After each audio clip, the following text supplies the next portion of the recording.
أعوذ بالله من الشيطان الرجيم بسم الله الرحمن الرحيم اللهم صل على محمد وآل Muhammad. Assalamu alaikum, everybody. And a Milad al-Nabi Mubarak to all of you. As we know, this is the week of the Wiladat of our Holy Prophet Muhammad sallallahu alayhi wa sallam. A very joyous occasion, a very happy occasion. And so on behalf of all of us, we'd like to extend our heartfelt congratulations to all of you on the Wiladat of the greatest creation of Allah subhanahu wa ta'ala. And welcome to episode 4 of the Poets of the Household podcast, where as always, we discuss and explore different topics of poetry and what it means to us in relation to our Holy Prophet Muhammad sallallahu alayhi wa sallam and his holy household alayhi salam.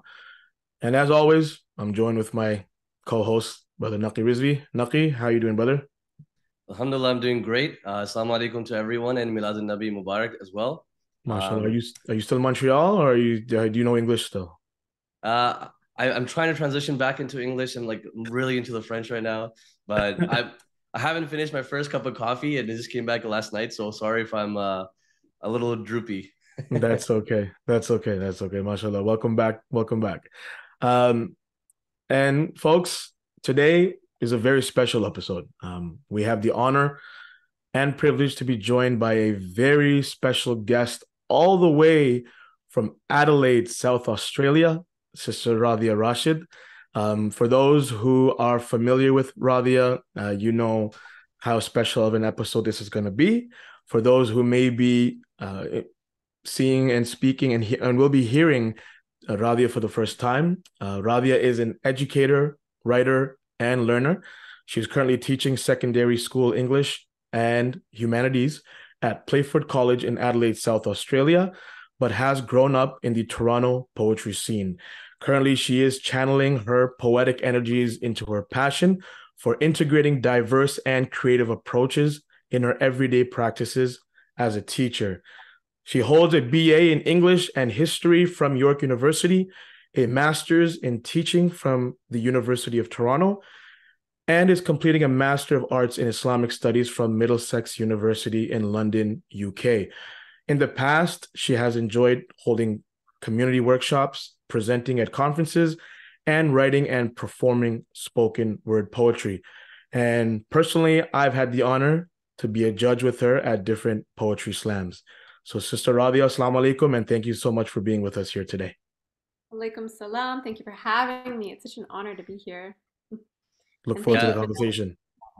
I feel Thank you like for that. sorry, go ahead, Sister Radia. No, I was just gonna say thank you for the introduction as well. No Yeah, problem. No problem.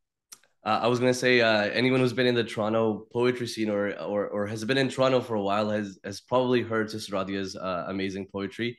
And for me personally, I actually was inspired from a lot of the spoken word poetry she used to do at the Masamin Islamic Center. And shout out to Masamin for always encouraging English poetry Shout in out. Toronto.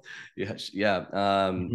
But I've seen you recite poetry from a very early stage where there wasn't many other reciters. You were one of the trailblazers, at least in the Toronto community. I want to know a little bit more about your own poetic journey. What got you started into poetry? What inspired you to start writing and performing your pieces? What started everything? Yeah, absolutely. So I think for me personally, writing and English literature, it's always been my thing. Can trace it back maybe to the sixth grade where I started reading Harry Potter and just Oh, really my. got into reading and the love for words in general. And then come maybe ninth grade around, I actually joined a poetry club at my high school, in which the leaders of that club, they were in grade 12 at the time, I was in grade 9, and they really served as mentors for me. They would hold, regular workshops every week Mhm. for us, where we would all just, as poets, and these were like Muslims and non-Muslims. Of course, I went to a public school, and we would just sit together. We would watch spoken word videos. They somehow discovered spoken word in their own world, and they would teach it to us as high schoolers. And we would write together. We would critique each other. We would practice together, and it was just such a bonding space and such a grounding space for all of us. And we sort of formed our identity through that. And then at my high school, we held poetry slams, and that went on from grades 9 to 12, and until I eventually became the head of that club when I was in grade 12. Wow. And it was that passion developed through those high school years. And then alongside that, I was always, English was always my favorite subject, and Mm. I just loved writing and reading, that sort of thing. Until university came and I decided to turn it into a career. So I did my English, I did a major in English and history. And then I studied it formally, and now here I am teaching it. So I teach English at a middle and secondary level. MashaAllah. Um, yeah, and I think I've just throughout that whole process, I've just always carried poetry alongside with me. Right now, I think I told you guys that I'm going through a bit of a lull, if you will, Mm. with poetry because I've just been focusing on other stuff like more academic writing and things like that. Right. Right. But I've That always happens a lot. That happens a lot, by the way. A lot of us go through a lull, so you're speaking to the choir over here for sure. yeah, but I think poetry's just always held that special place in my heart since I was a teenager. So I think that's MashaAllah. been my journey. Yeah. What a great journey, mashallah, from grade six. Wow. That's pretty much where your roots got strong. That's amazing. That's a really fun story, a really great story to hear. Now we kind of want to transition the conversation into more of an academic and more of a kind of I would say, more of a like where poetry is today when it comes to the ahlulbayt. Specifically when it comes to poetry surrounding the ahlulbayt, currently we see the English poetry scene like more or less piggyback off of other cultures, and they trying to use that as inspiration, which technically probably isn't a bad thing, but they piggyback off of other cultures, regardless of where you're from, whether it's from the Middle East, South Asia, East Africa, wherever you're from. Um, and they kind of piggyback off of that, and then they write based on that kind of culture and that kind of style. Whereas English poetry should be creating its own culture now. I think we're at a point where we've the Eastern poets and the Eastern style is there, and it's great to piggyback off of it. But now I think we're at a point where we can create our own culture when it comes to English poetry surrounding the Ahlul Bayt. So, what have you seen in regards to that? Have you seen kind of transitioning into that? If not, how do you think that can happen? How do you think we can create our own culture when it comes to English poetry? And what can we do to improve on it? Yeah, I think the reason that Eastern poetry has such an appeal with our Western Muslim and Shia audiences is, I think, because of the content primarily. Even though, I cringe a bit sometimes when Urdu poetry or Farsi poetry is translated into English because it doesn't reflect the style and the nuances that you get from the original languages. Mm-hmm. Um, but when it's translated, something that it has that Western poetry and secular poetry doesn't have is that reference to God and spirituality. Um, so I think oftentimes we take from there, but I think now that we as Western Muslims have been here for so long, have been in the West for so long, we have translated our faith and we've developed our faith indigenously in our own contexts. So I think we need to take that knowledge and that understanding and and turn it into and let poetry reflect that, if that makes sense. Absolutely. Poetry reflect that understanding. As to how we can do that, I think a couple things come to mind. So one is I think it is important to study the Western greats and to see what there is to offer indigenously in the English language, even if the content doesn't reflect necessarily um, always God. You know what I mean?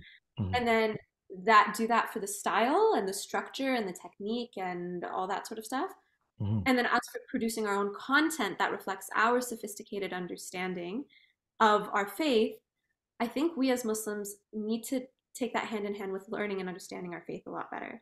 So, reading a lot, engaging with our faith, engaging with scholars and knowledge, and then through that process, the poetry and the creative will come naturally, if that makes sense. I don't know if Yeah, that answers absolutely. Yeah, your. Yeah. absolutely. And I want to kind of, you mentioned style structure and poetry, and before we move on to our next question, Naki, I just want to ask one more thing, and that is that I've had the honor and privilege to hear you hear your poetry and hear you present your poetry. So I think I know what the answer will be to this question, but I want our audience to hear it as well. Is when it comes to structure and style and different poetics to be used, the Eastern style is more known towards structure and meter and rhyme and things of that nature, but English is more like free verse, I would say, spoken word, things of that nature. So in regards to creating our own culture when it comes to English poetry for the ahlulbayt, which structure do you kind of encourage, I would say, and if somebody is writing, how could they, which structure should they kind of follow in regards to that?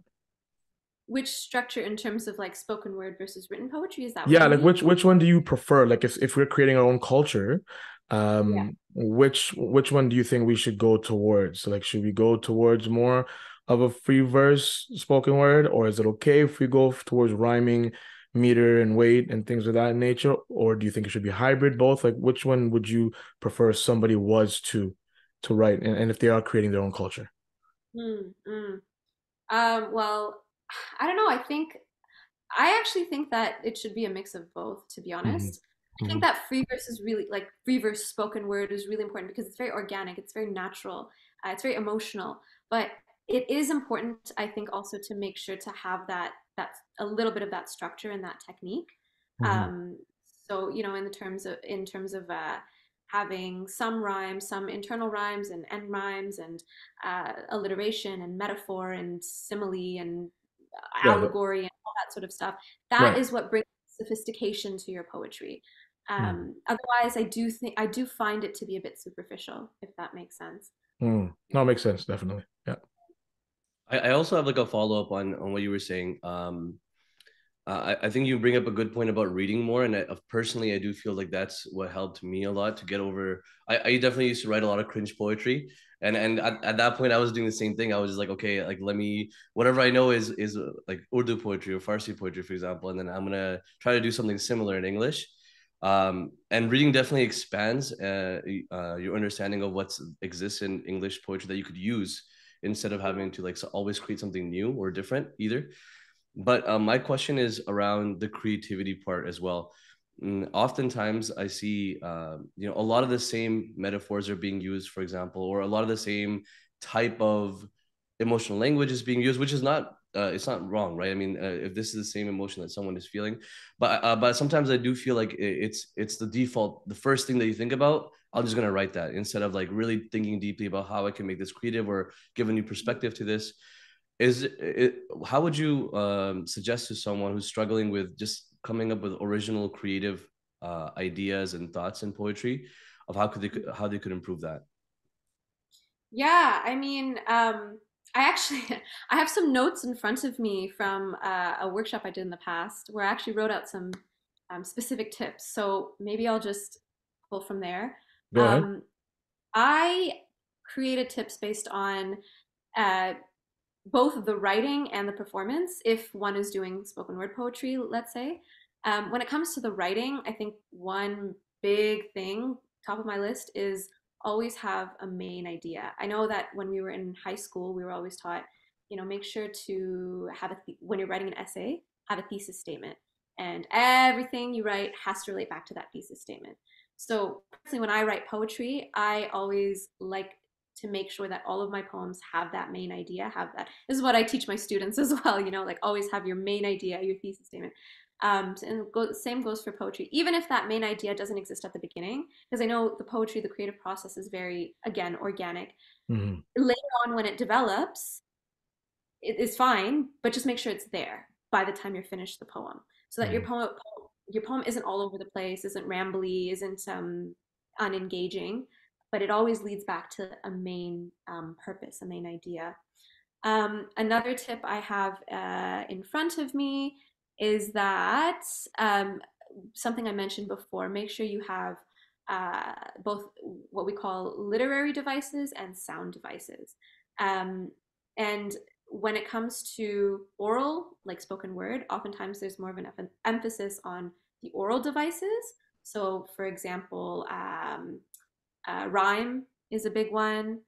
Um, Alliteration is another one. Also sound, volume, that sort of thing. But also literary devices, of course. What else? What else? What else? I'm just looking through my list.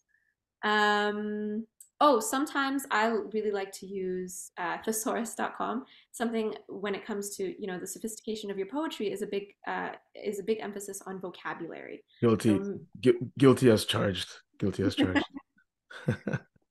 it really makes your poem a lot deeper and more sophisticated. Yeah. Um, yeah. And then, when it comes to the performance, things like body language, voice, volume, your stage presence, your flow, Mhm. absolutely.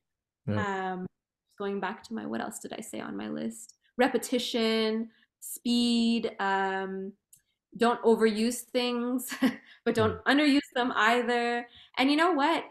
With all of these things, practice, practice, practice, practice. Right. It will never come perfectly at first. I felt Mhm. like before I could even come to a stage where I could be on stage, it took years, where I truly felt comfortable. Mhm. Um, yeah, lots of practice. Those are, I guess, just some a That's few great. tips. Yeah. I Yeah. think like it's always like it was surprising to me when I started like learning about the differentiation between like spoken word poetry versus page poetry. It's like a whole different ball game, a whole different set of techniques and tools that you have. Yeah. It's a performative art.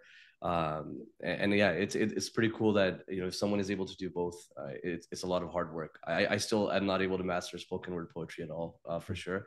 No, But yeah, go sorry ahead. to cut you off, but I Yeah. used to like when I taught my students, I used to always put this dichotomy of spoken word poetry versus page poetry. And I think as I evolved as a poet and in my teaching as well, I actually realized that sometimes that dichotomy can also be harmful because there is a lot of intermingling as well. So I think, yeah, I think it's also important to remember that as well, that not everything is in their own boundaries or in their own categories, if that makes Mhm. sense.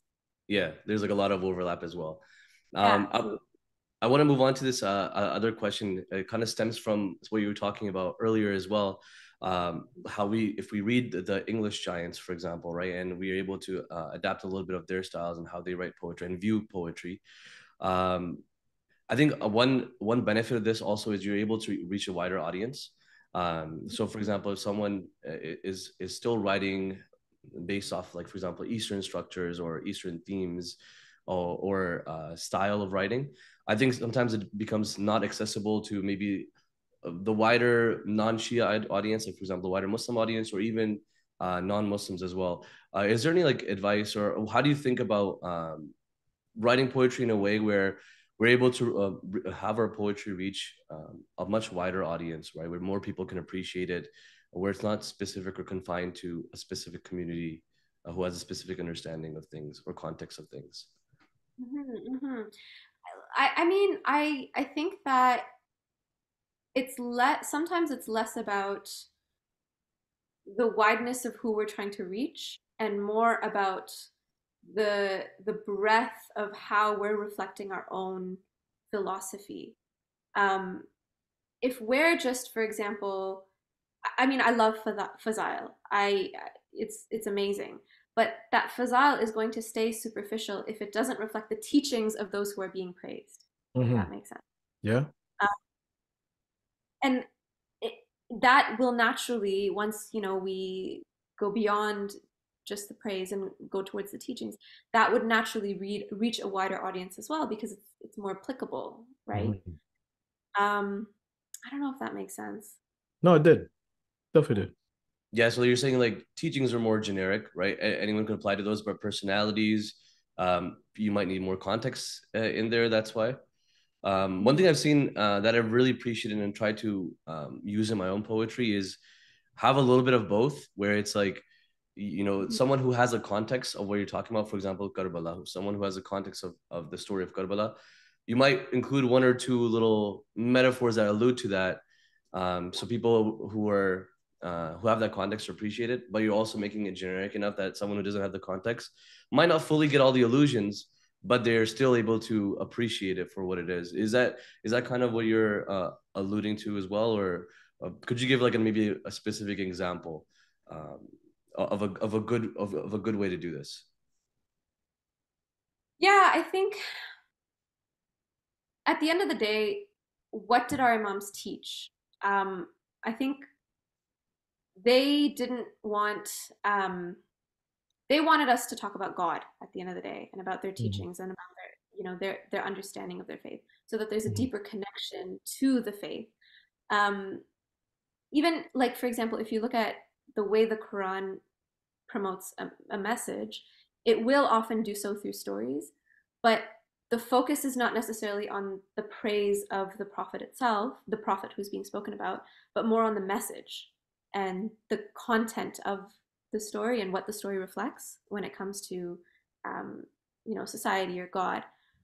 And I think the same goes for our poetry, that it's important to keep in mind that if we're praising, a figure in our faith, that we're not just sticking to that praise, but it's leading somewhere. It has a point, it has a message, if that makes sense. And the reason I say this is because I personally have seen a lot of poetry, and it has its place, it has its audience, it has its culture, which is great.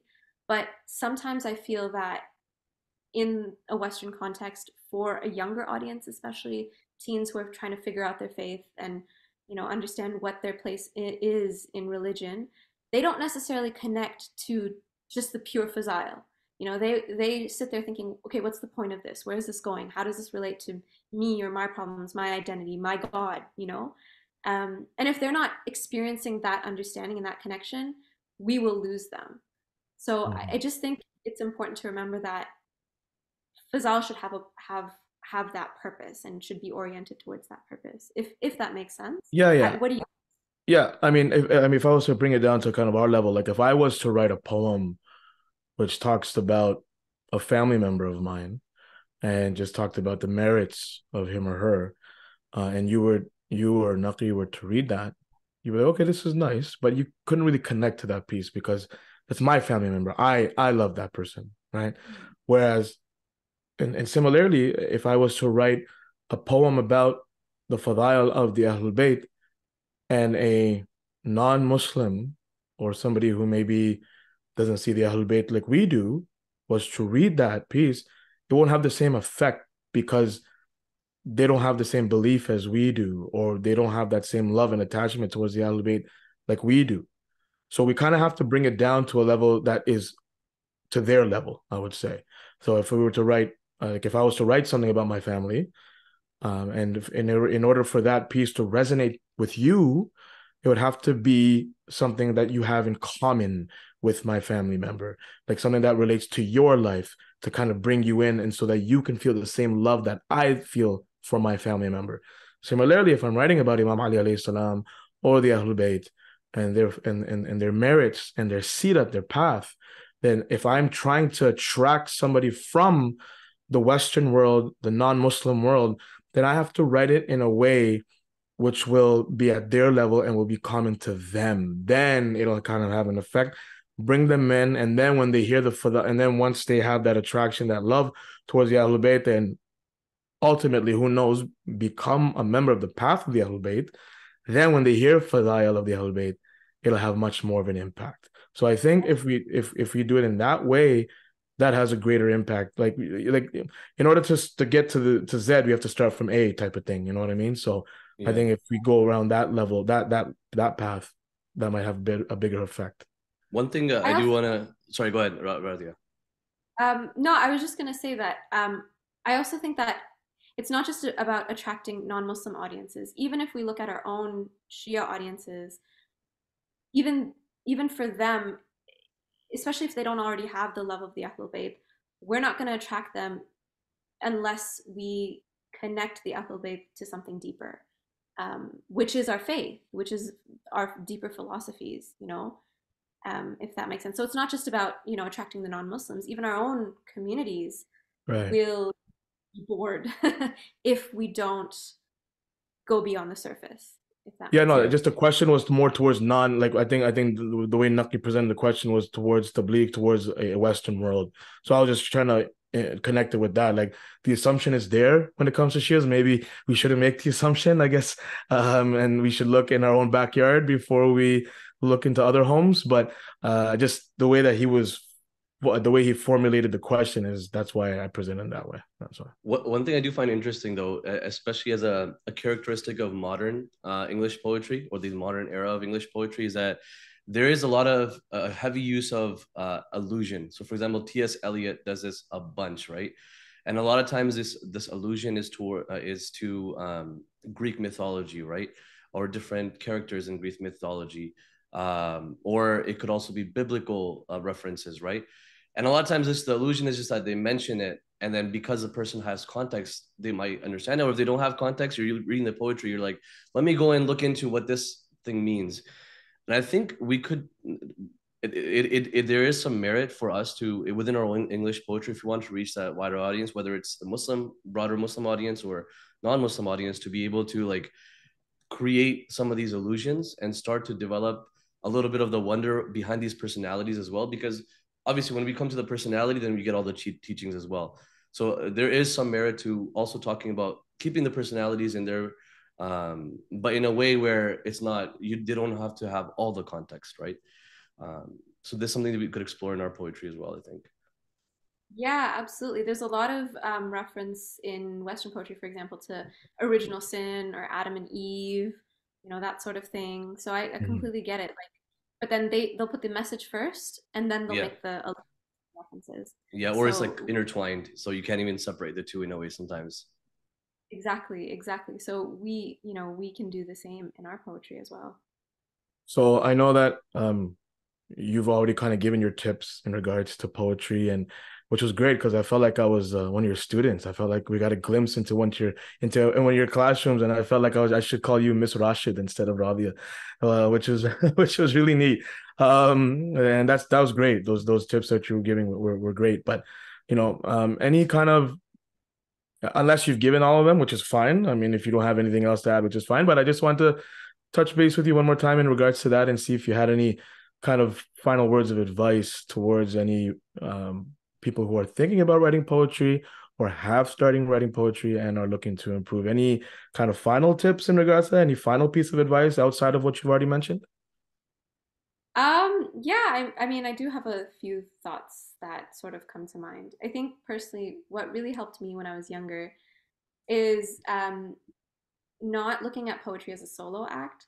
So finding a group, finding a collective um, that you can form your identity in. And I know you guys are doing this, which is just amazing. I think, Can you plug our poets of the household here? yeah, yeah. And I think the reason it's so good is because with any art, you will not move forward. You will not develop unless you have a talking board, unless you have other people to share it with, to call, to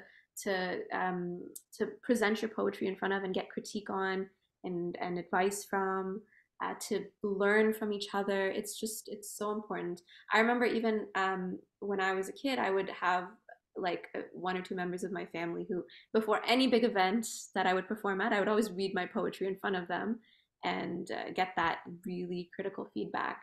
And it was so important for me. Like, I wouldn't be able to go on stage without that feedback first. Mm, And that can only also develop when you form that deep bond with the people you're sharing your poetry with.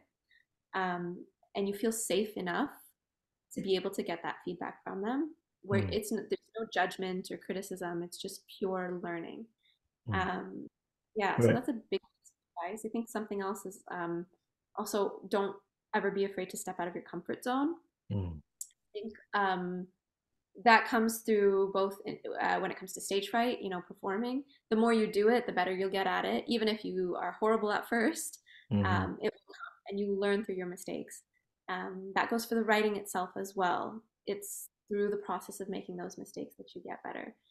mhm, And then also don't be afraid to step out of your comfort zone in terms of trying new things in your poetry as well. mhm. So Right. even if you are, you're trying to do something, maybe you have a really creative extended metaphor that you're trying to go for and it's just not working out.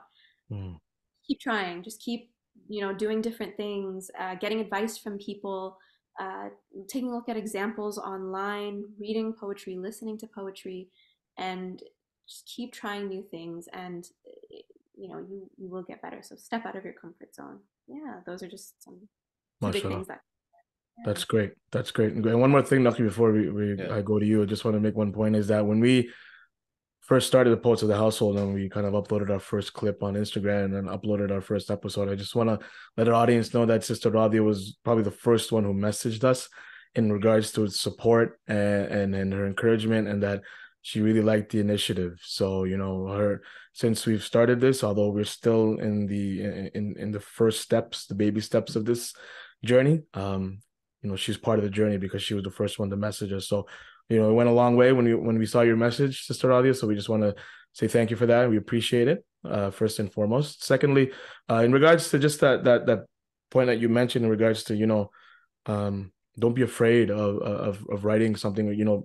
Keep trying on the metaphor, and that's really important because I think like we kind of come from a background already because we're first generation, some of us are second generation, so our parents are from somewhere else, right? So the background that we have is we heard poetry from a different language, so we kind of have those kind of mannerisms and ethics that come into English.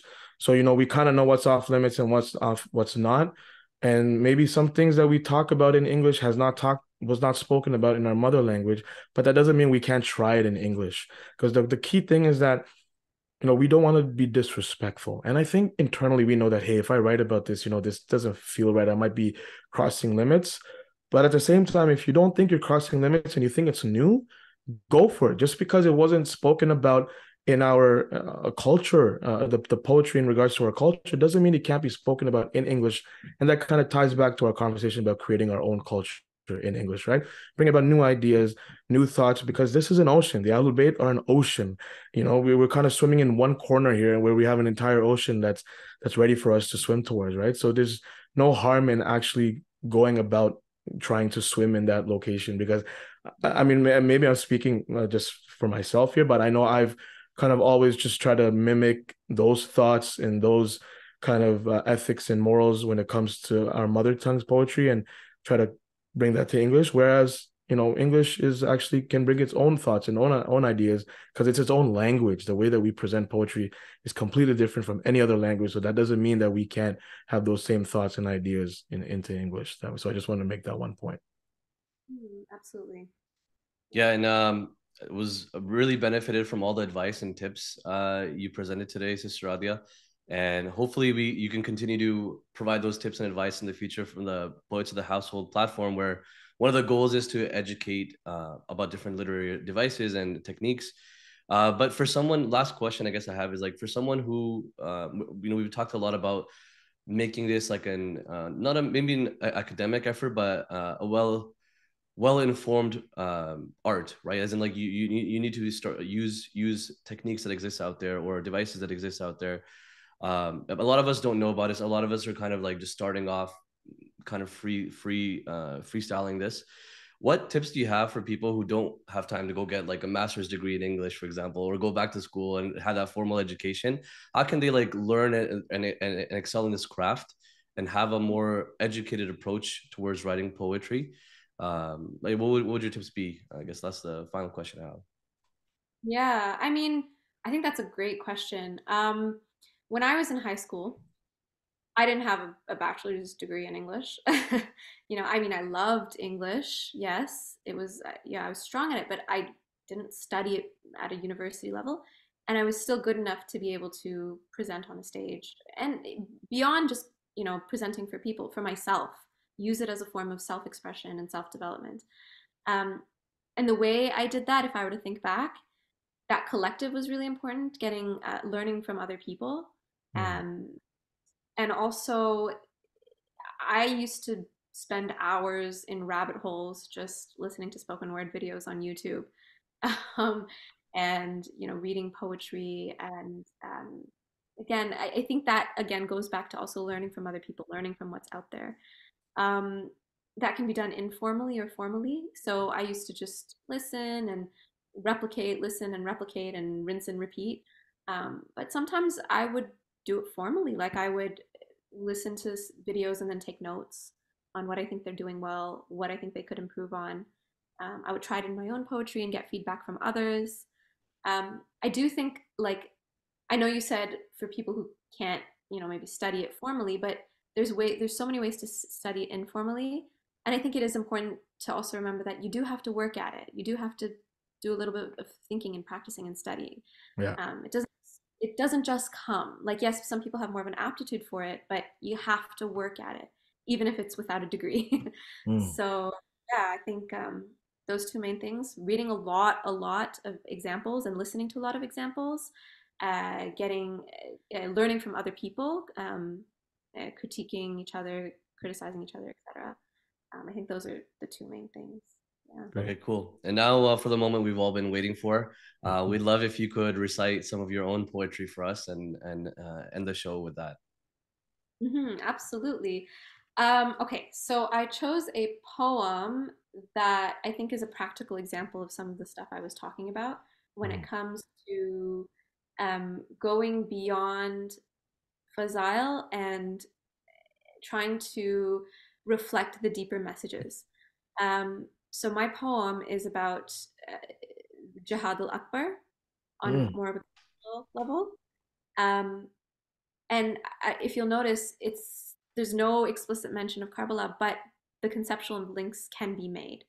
And maybe you'll see that after I finish reciting. But let's just get started. Bismillah. There's a mountain of sand in front of him. Over the mound, past the burden, is a lake in the midst of a desert. So every day he takes his shovel and with resolve he tunnels through. He persists when one day he wakes up to realize the mountain never did exist. Mm. His desires had held him and squeezed until he broke every bone in his body, trying to escape before realizing he never actually fit into the tiny space. Walls of sand surrounded him, and he curled up into what felt safe whims, felt safe pleasure, felt safe life, felt safe when he didn't make sacrifices for his faith. But with every precaution, his protection became his prison, until there was a mountain of sand engulfing him, and his thirst had risen. But the hill was fake, and he was attached to its existence even though he was desperate for a better fate, distracting from his potential to achieve what is great, afraid to free himself from the deceptive sand that whispered songs of temptation, blocking the view from the wider land, afraid to admit that the materialism was just an illusion, because his soul was filled with offenses, and this world with nothing but delusion. But then he looked past the see-through dirt and in God's reality found liberation, realized the sand was from his soul, so drank from the lake of divinity in desperation. He found strength in freeing himself from society's creations and found sweetness in the taste of spiritual elevation. He thought ego was freeing, having a superior identity, but how freeing did it feel to absolve in what is godly?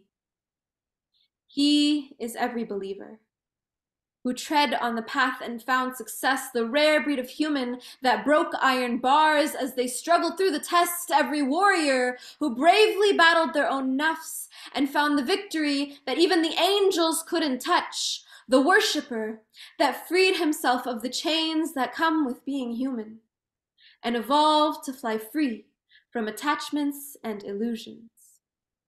He understood the greatness of who we come from, and that we're bound by who we are and liberated by what we can become. We were created to strive for this. We were born with a craving for the sun after a rainfall. But for now, we'll keep digging.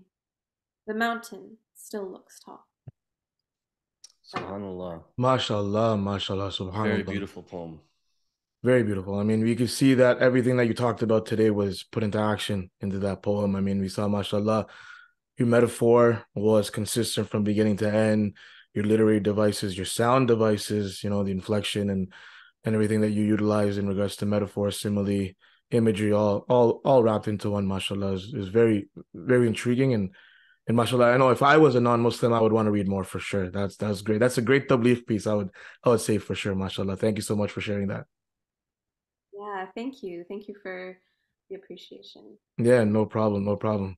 Well, Sister Raadhiya, thank you so much for being with us today. This was a very, I would say, enlightening episode because you kind of gave us a different perspective, being a teacher and being an educator and being in the school system and how to teach poetry. So again, this was a very, as I told you, as I told everybody, this was going to be a very special episode, and you did not disappoint. So thank you so much for being with us here today. Yeah, absolutely. Thank you for having me and accommodating the big time difference and everything. Alhamdulillah, I really enjoyed this session. So thank you. No problem. No problem. Again, thank you so much for being with us here today. And everybody, that concludes another episode of the Poets of the Household podcast. Again, I told you it's going to be a very special episode, so please tune in for future episodes. Again, on behalf of myself and Naqi, thank you for being with us here today. Wassalamu alaikum wa rahmatullahi wa barakatuh.